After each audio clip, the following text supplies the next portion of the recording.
അതില്ല. അതില്ലാതിരുന്നാൽ എന്താ? ചിലരുണ്ട്, ഇപ്പൊ കുറച്ച് വിദ്യാർത്ഥികാരുണ്ട് ഉണ്ടായത് പറയുന്നത്. ഒരു വാദം എന്താ അറിയോ?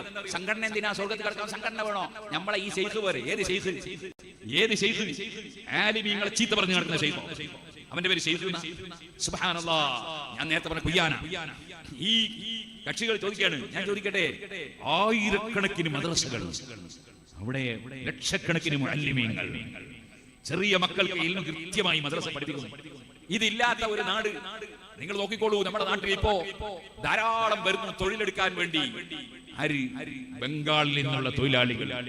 പേരെന്താണ്? റഹ്മത്തുള്ള, സദഖത്തുള്ള, അതെ ഹബീബുർ റഹ്മാൻ. നിനക്ക് പേര് മോനെ നിസ്കരിക്കാൻ അറിയോ? നിസ്കരിക്കാൻ അറിഞ്ഞൂടാ?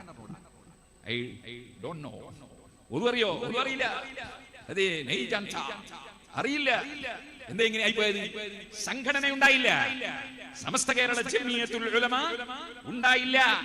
അവിടെ സുന്നി വിദ്യാഭ്യാസ ബോർഡ് ഉണ്ടായില്ല. അതേപോലെ നേരത്തെ നമ്മുടെ ഉലമാക്കൾ പ്രവർത്തിച്ചിരുന്ന ഇസ്ലാം മത വിദ്യാഭ്യാസ ബോർഡ് ഉണ്ടായില്ല. അതേപോലെ ഉള്ള സംഘടനാ പ്രവർത്തനങ്ങൾ ഉണ്ടായില്ല. അതുകൊണ്ട് തന്നെ വടക്കേ ഇന്ത്യയിൽ നിന്ന് വരുന്ന ആളുകൾ, അവർക്ക് ഈമാൻ ഇല്ല എന്ന് പറയാൻ പറ്റുമോ?